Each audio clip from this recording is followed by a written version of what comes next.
Welcome to this week's Parsha Shiur, Parshas Achrei and Kedoshim, a double sedra, and three very interesting ideas that I'm looking forward to share with you. The first one is something I have mentioned 2 years ago, but I'm adding something to it, which is always my green light to repeat something which I try and avoid doing.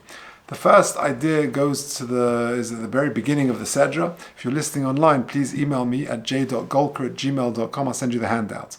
The Parsha begins, Vaydaber Hashem el Moshe, HaKadosh Baruch Hu speaks to Moshe Rabbeinu, Achrei Moshe Shnei Bnei Aaron, after the death of the two sons of Aaron HaKohen, B'karvosim Lifnei Hashem Vayamusu. Vayomer Hashem el Moshe, next pasuk, Daber el Aaron Achicha, tell Aaron your brother, Va'al Yovei b'chol eis el HaKodesh. He can't come at any time he wants to, el HaKodesh, into the sanctuary, into the holy, into the Mishkan. Now, Al Pi Drush, I came across something fascinating, and I saw this. I'll give credit to my brother-in-law, Rabbi Jeremy Finn, in his sefer, and he quoted this, and I looked into it exactly where it came from. You see, I came across what's fascinating about this is A, the idea, and B, when I was researching it and trying to find the source for it, I came across the sefer. It's called Pninei Torah by someone called Shlomo Yahalumi, and he wrote it in 1957, and his Hagdama is just so powerful that before I actually share the idea with you, I want to read extracts from the Hagdama. It's particularly powerful because, Mitzvah Hashem, I'm in Poland in a few days' time with school, and seeing all the Mekomis HaKedoshim and some of the very difficult times of our recent history. And it's a very inspiring trip, and this Hagdama, I think, gives a smell as to why it can be so inspiring. Take a look. This is the second box on the page. Sifri zeh shani magish lefanecha kori nichbad. This sefer, says the author of Pninei Torah, this Shlomo Yahalumi. This sefer which I am presenting to you, my dear reader, Reishisei haschalosa b'shnas hashoya ha'ayuma. It began, the early parts of the sefer, I began writing in the terrible Holocaust. B'yosi yoshev b'boros choshech. I was sitting in dark pits, v'tzalmoves, in the shadow of death. B'botei kele u'b'machanos sevel b'yaoros. I was in concentration camps in the forests. Adshe b'sabib harochik, in faraway Siberia. Shavu v'rotzutz, I was broken and crushed. B'li kav'or, b'li tocheles, without a ray of light, without any hope, without shviv v'tikva, without a glimmer of hope. B'li chaim, b'li toras chaim, without life, without Torah. Oz kasher noisif la'avodas haparach v'lisurim, when they added on to the crushing persecution, the backbreaking work, v'lisurim hapizim, with a physical affliction, gufnim, with a terrible physical affliction. His atfa nafshi biyigoinim v'daigas ein mispah. My soul was enveloped with terrible difficulties, immeasurable. Bakoshti li miflat. I wanted a refuge, or mogain, and some sort of protection. V'hatzola purta, and some refuge, some respite. But tereseinu hanitzchis, and I found some refuge and some respite in our eternal Torah.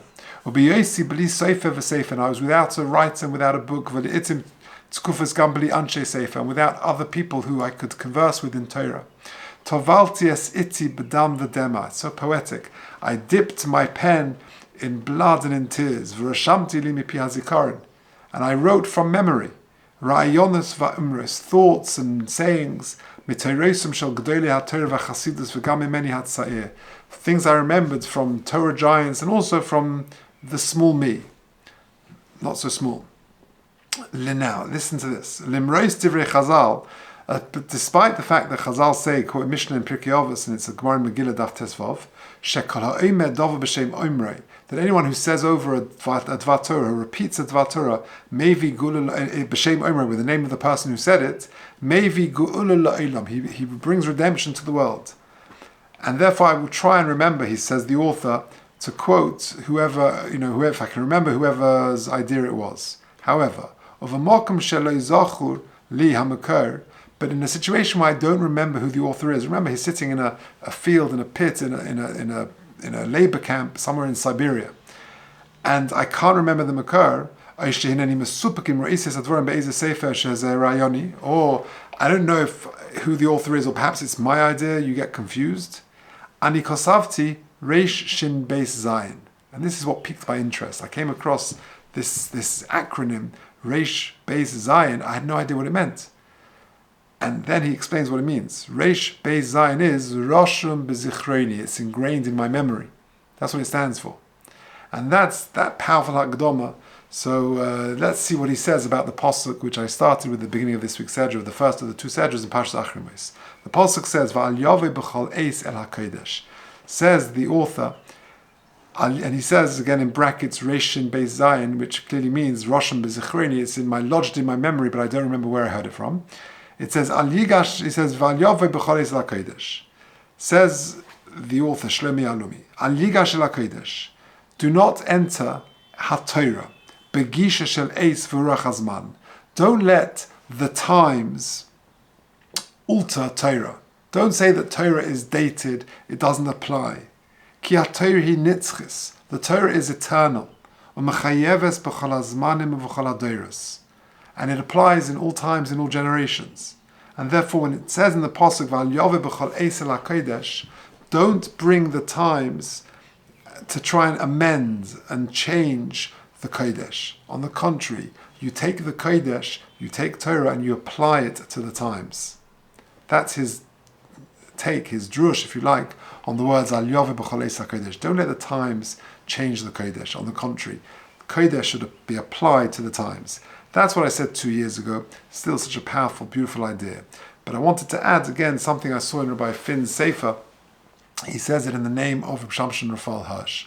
A very beautiful idea, and it's a Gemara in Shabbos, a Gemara we're familiar with. If you look at the next box, Omer Rava, B'shar shemachnisin adam ledin.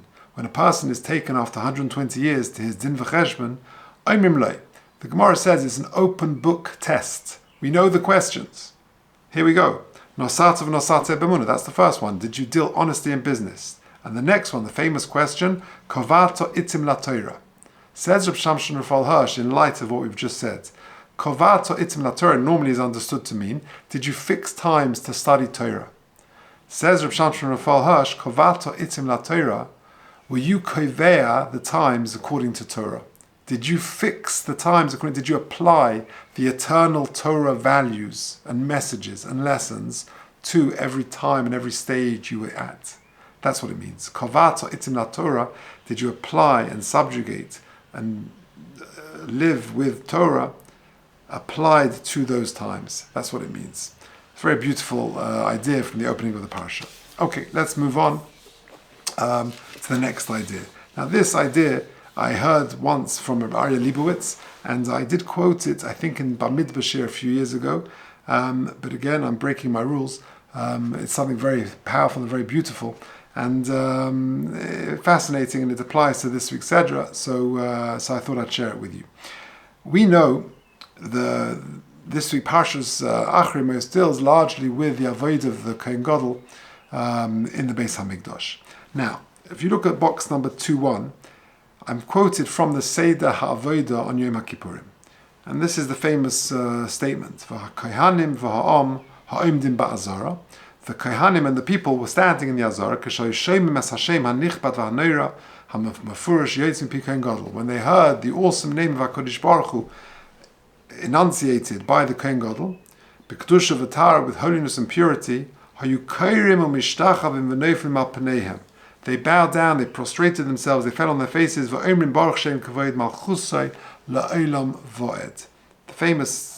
famous lines from the Avodah of Yom Kippur. Now, what's fascinating, says Rabbi Leibowitz, is that hearing the name of HaKadosh Baruch Hu, the response is and we prostrate ourselves. But yet, there is a halacha in Shulchan Aruch, which we're all very familiar with, in Hilchas Tefillah in Siman Kuf Yud Gimel Siv Zayin, when a person bows down in Tefillah, Korea beBaruch, he bows down when he says Baruch, or Zoikev b'Shem, and he stands up erect, straight, when he says the Shem Hashem. Says the Mishnah Berurah there, Baruch when he says Baruch, he bends his knees, or that he bends forward until the vertebrae protrude a little bit. Ad Hashem v'oz yiskef, and when he says the Shem Hashem, he should be standing up straight. So the question is, which one is it? Is it bowing down or is it standing straight? From the Seder Havodah on Yom Kippur, it says that when we hear the Shem Hashem, Hayukarim Mishtachavim, and yet every Shemona Esrei we daven, based on this Shulchan Aruch, we stand up straight when we say the Hashem's name. So which one is it? Do we bow down? Do we stand up straight? In order to answer it, let's take a look to ask another question. The famous Parsha in Novi, is the Haftarah for Mocha Chodesh, the whole story with Shmuel and Yonasan. And the Pasuk says, Vayemel Yonasan Mocha Chodesh, famous Haftarah. Vayhimim Acharas, and it was on the next day, Vayoyim Shol and Yonasan Benoi, Madua Lebo Ben Yishai, Gam Tmol Gam Hayoyim El Alechem. Why didn't Ben Yishai, David HaMelech, come to the feast, the Suda, yesterday and the day before? Today and yesterday. Vayan Yonasan El Shol, and Yonasan responded, Nishal David Me'imodi Al Beis Lechem, will ask David. But what's interesting is that both Shaul and Yonasan refer to David differently. Shaul HaMelech refers to him as Ben Yishai, and Yonasan refers to him as David. Why is that? What's the difference? A third question. Famous question that everyone asks on Seder night, on the Haggadah. What exactly is the difference between the Chacham and the Rasha? The Chacham Mahu Eimeh, top of the next page. Moha Edus V'Chukim HaMishpatim Asher Tziva Hashem Elokeinu Eschem. What did Hashem ask you to do? Etc., etc. Rasha Mahu Eimeh, what does the Rasha ask? Moha Avodah Zos Lachem. What is all this Avodah? So, if you think about it, there's not so much between them. The Chacham is asking Moha Edus V'Chukim HaMishpatim, and the Rosh is asking Ma Avodah Zos Lachem. Wherein lies the difference? And if you think about it, the responses are dramatically different. The Chacham we give an answer to, and the Rasha gets a pretty strong response. Hakes Shinov. Why the difference when the questions seem so similar? So 3 questions. Question number 1: why is it that on Yom Kippur the response to hearing HaKadosh Baruch Hu's name is prostrating ourselves, we bow down, Kairim Mishtachavim, and why is it that the response when it comes to Shemona Esrei, we're standing up straight when we say Hashem's name? Why the difference? Question number 2, why is it that Shaul HaMelech refers to David HaMelech as Ben Yishai, and Yonasan refers to him as David? Why is that? And then the third question, why the different responses to the Chacham and the Rasha? What is the difference between them? Why does the Rasha get such a harsh response when he seemingly is asking the same question as that as the Chacham? Famous question. Now, the answer that Rabbi Leibowitz presented is a very beautiful one. There is a concept in Yiddishkeit that we don't refer to something inappropriate or repellent by name. So, for example, we say Oisa Ish. Even in terms of physical bodily descriptions, we will refer to an Aver or Oisa Makum. We don't refer to something by name. Or even if you think about it, sometimes diseases, there seems to be a custom to say Yena Machla. We don't even want to name it. Why is that? Because you want to sort of create some sort of distance. When you say a name, that creates some sort of connection. We all feel very connected to our names. One time they asked Rabbi Jonathan Sachs, he was reminiscing about his career as a chief rabbi in the rabbinate for so many years, and he said the most fascinating thing. He said that the question that he was most frequently asked is, Rabbi, do you remember me? Do you remember my name? We feel very connected to our names, and therefore, in some circles, in order to create some sort of distance, you don't call a married woman by her first name. There are poskim who permit it. It depends on which circles, but we feel very connected to our names. It's a good use. If you're in an interview, use the person who's interviewing, use his name, because it will create a connection, sort of a love between the two, or some sort of connection. The Rabbi Leibowitz quoted Reb Melech Shechter. That's the father of Reb Hershel Shechter, the Rosh Yeshiva and Rosh Kollel of YU. Reb Melech Shechter was also a Rav and a Rebbe in YU, and he said the following answer to the famous Haggadah question, which I think has bearing on our issue. The Rasha and the Chacham are different because the Chacham invokes the name of HaKadosh Baruch Hu. Mo ha'edus v'achukim v'mishpatim asher tziva Hashem Elokeinu eschem. The Rasha makes no reference to Hashem. Rasha ma'oimer ma'avodah zos lachem. The Rasha is unwilling to even say the name of Hashem. He resists any connection to God. And therefore it shows his apathy, his distance, his disconnect from HaKadosh Baruch Hu and from all things holy. And therefore there's a huge difference between them. Yonason is very close to David HaMelech, and therefore he feels comfortable to call him Yonason, to call him David, because he has that closeness. But unlike Shaul, who at that point in time is very distant and has a very tense and difficult relationship with David HaMelech, and therefore he feels uncomfortable to even use his name and calls it therefore Ben Yishai. And that also answers the discrepancy in response to the Avodah Yom Kippur, where we bow down, and Shemona Esra. The difference between hearing the name of Hashem and declaring it. When we, on Yom Kippur, we hear the name of Hashem, we hear the Kohen Gadol elicit the name of Hashem, and that elicits a response from us of subjugation, and we bow down. But when we say the name, then we're declaring it, we feel the connection. Even the Kohen Gadol stands upright, as we do, because it's with a great sense of pride and connection. So therefore, it's really boiled that. I think Rabbi was quoted Rabbi Yisrael Reisman on that final point. So you see something very fascinating. When it comes to the Avodah Yom Kippur, a very important feature in this week's first of the two Sedras, the Kohen, everyone around bows down. The Kohen Gadol himself is standing upright, but everyone else is bowing down because we're listening to HaKadosh Baruch Hu, and it elicits a response of subjugation from us. But when you're declaring the name, then even the Kohen Gadol will stand upright. And when we're in Shemona Esra, we stand up because we stand up straight with a great sense of pride and connection to HaKadosh Baruch Hu. And so too, when it comes to with David HaMelech, that Yonason calls him David because he has that connection, and Shaul calls him Ben Yishai, there's a distance. The Chacham mentions HaKadosh Baruch Hu's name, but the Rasha doesn't. Very interesting. Now, let's finish off with one third and final idea, and this is from the second of the two Sedras, namely the Parshas Kedoshim. And perhaps, if not, one of the most famous psukim in the whole Torah. Of course, the pasuk of V'ahavta l'recha kamecha. And there is, on this pasuk, a fascinating Ramban. The pasuk says, "V'ahavta l'recha kamecha." The Gemara tells us that klal gadol b'Torah, and the Ramban makes a very, very interesting comment. And this is this is in box number 3, the second box after paragraph 3. Says the Ramban, "V'tam v'ahavta l'recha kamecha hafloga." That when the Torah says v'ahavta l'recha kamecha, it's an exaggeration. Don't take it literally. Ki lo yekabel lev ha'adam she'yeh ha'oves chaver be'avoso es nafshay.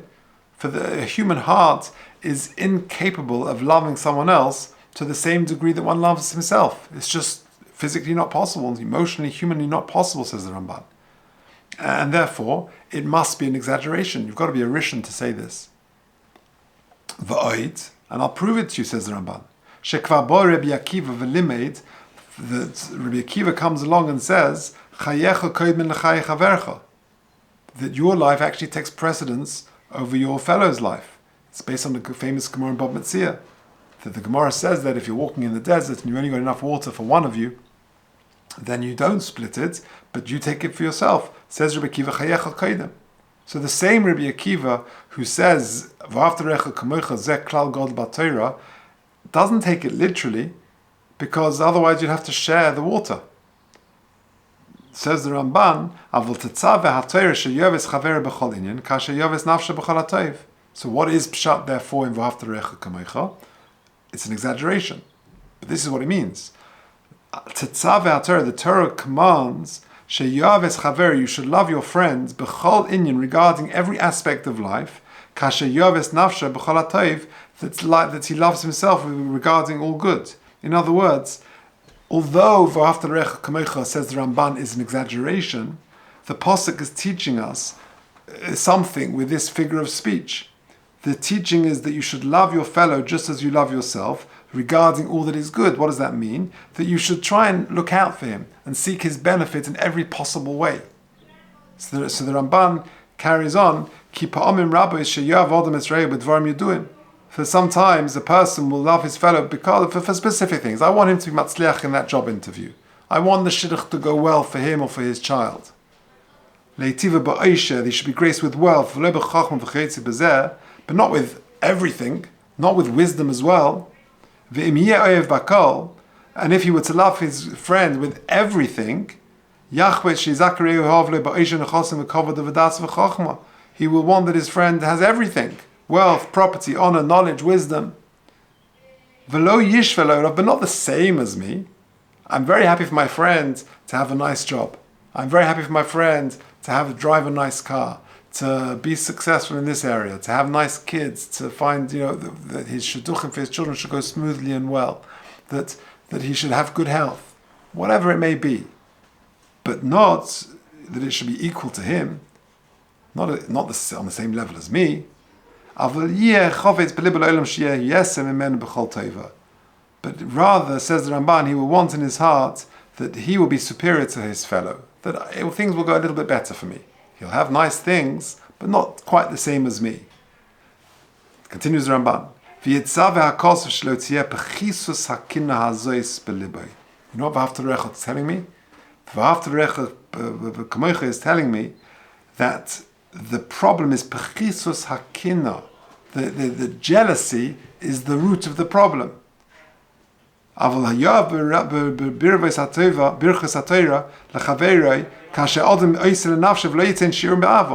rather he should love and increase the goodness of his fellow as a person strives to obtain for himself and not to place limits on the love. And therefore he gives a great example. That with Yonasan, we just read about earlier, that he said about David HaMelech that he loved him like he loved himself. How so? Because he took away all aspects of jealousy in his heart. You'll be the king, and I'll be the second one.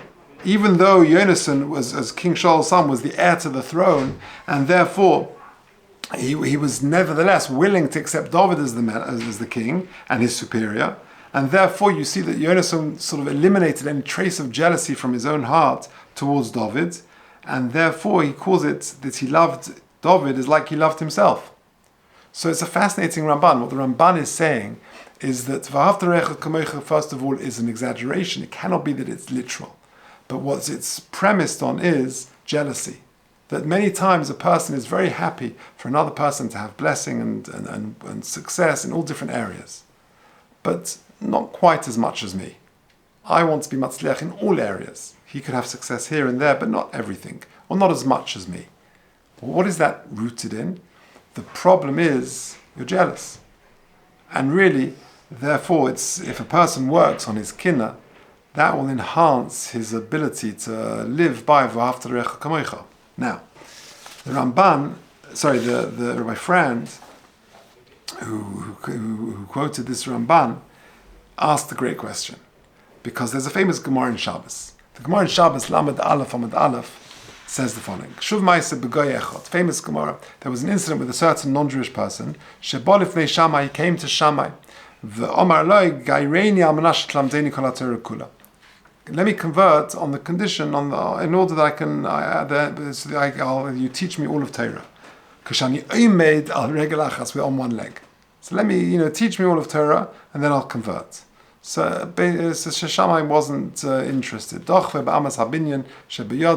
He sort of pushed him away with the sort of a building brick.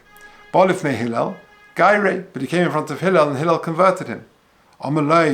And he said to him, okay, you want to know the whole of Torah on one leg? I'll teach it to you. And he basically paraphrases V'ahavta Recha Kamocha. The aloch sani, what is hated to you, lechavreich lo yisaveh, don't do it to your friend. Sort of the reverse, the negative of V'ahavta Recha Kamocha. Zui kol haTorah kula, that is the entire Torah. V'idach peirusha hi zil Gemara. The rest is the commentary, the Pirush, go learn it. That's the famous Gemara. The question is, how can Hillel say Zui kol haTorah kula? I give you that V'ahavta Recha Kamocha is a very fundamental idea, but it only goes to half of the Torah, i.e., those parts which are bein adam lechavero. It doesn't relate at all bein adam lemakom. It doesn't tell me anything about Shabbos or about tefillin or about kashrus or about anything which is bein adam lemakom. So how can Hillel say Zui kol haTorah kula and the rest is commentary? What about the other half, the bein adam lemakom? So my friend very beautifully wanted to suggest the answer to that question is based on the Ramban we've just said. What's the problem with v'ahavta l'recha kamecha? Why is it such a difficult thing, and why is it that people can fall short of that lofty level? Because it's underpinned by jealousy. And therefore a person may be jealous and doesn't want, his friend to have every success that he has. Because he's jealous, he wants his life to be smoother and happier. What is the problem? What underpins that warped outlook? Ultimately, it's a lack of emunah. What is the root of jealousy? A person is only jealous when you take HaKadosh Baruch Hu out of the picture. If a person realizes that everything he has, his whole situation in life, is perfectly tailored for him, because HaKadosh Baruch Hu has given him that package, that's what emunah tells us. So if a person lived with that, there would be no room for jealousy. The mashal I always give is, imagine you have two boys who are doing an art exam, and they have 8 hours to paint their masterpiece. And they come in and they give the first one, you've got to paint a beach scene with blue sea and blue sky and golden sand. And he gives that first student gold and yellow and blue and navy.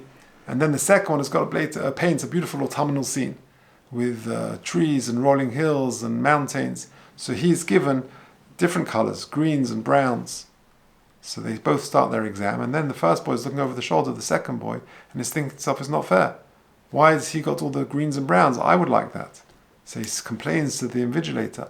The invigilator said, but you don't need those colors for you to paint your masterpiece. I've given you exactly what you need. Well, that's the point. A person with emunah understands that whatever he has is tailor-made for him to paint his masterpiece. And if I'm jealous of another person, that's a lack of emunah. HaKadosh Baruch Hu gives us exactly what we need to paint our masterpiece. And therefore, the underpinning of v'ahavta l'recha kamecha, as per the Ramban, is jealousy, and the underpinning of jealousy is a lack of emunah, and lack of emunah is everything. It's belief in God. Belief in God is the totality, is kol haTorah kula, which of course includes bein adam lechavero and bein adam lemakom. So that's what Hillel perhaps means. Zui kol haTorah kula. V'ahavta l'recha kamecha is achieved by getting rid of jealousy. How do you get rid of jealousy? By having emunah. And emunah is everything. Is kol haTorah kula, exactly as he said. So there we have it. That perhaps is the answer to that kasha on the Gemara in Shabbos. So there we have three very, very beautiful ideas. Number one is al yove b'chol eisel HaKodesh. Fascinating, poignant Hagdoma to the Sefer of Pninei Torah of Shlomo Yalumi, written in at least in the beginning in Siberia. But al yove b'chol eisel HaKodesh, that don't change the times to fit into the Torah. Don't change the Torah to fit into the times. You have to take the eternal, unchanging values of Torah and apply it to the times. And that's what Rabbi Shamshon Raphael says, Kovata itin Torah, where you cover the times to fit into the eternal truths of Torah. And then we had the contradiction between the Seder Avodah of Yom Kippur. Do we stand? Do we prostrate ourselves? Which one is it? And so too with the Haftarah of Rosh Chodesh. Why is it Yonason calls him David, Shaul calls him Ben Yishai, and why is it that the Haggadah Shel Pesach, the Chacham, the Rosh, seem to be asking the similar question? The answer is that calling someone by their name creates a connection. Shaul couldn't even say the name; he just said Ben Yishai. Yonason feels close; he says David, and therefore, when it comes to with the Haggadah Shel Pesach, the Chacham says HaKadosh Baruch Hu's name. He feels close; he feels connected. He's asking a genuine question. And the Rosh, however, can't even say the name of HaKadosh Baruch Hu because there's a disconnect. He doesn't feel that closeness. He wants to have nothing to do with HaKadosh Baruch Hu. He can't even say the name. And that is the difference. When we hear the name of HaKadosh Baruch Hu, then our response is one of subjugation. But when we're saying the name, that's created the closeness. We stand upright. Even the Kohen Gadol who says the Shem HaMeferish says that. And lastly, v'aftarecha kamocha, that very important Ramban, that it's a haflaga. V'aftarecha kamocha is an exaggeration, but rather we should just want the best for every other person as much as I get. He should have a lot of success and wonderful bracha in all aspects. And what is the underpinning of that? Ultimately, it's kinna, says the Ramban. And if you're not jealous of the other person, you genuinely want the success in all aspects, in everything he does. And that is underpinned by emunah.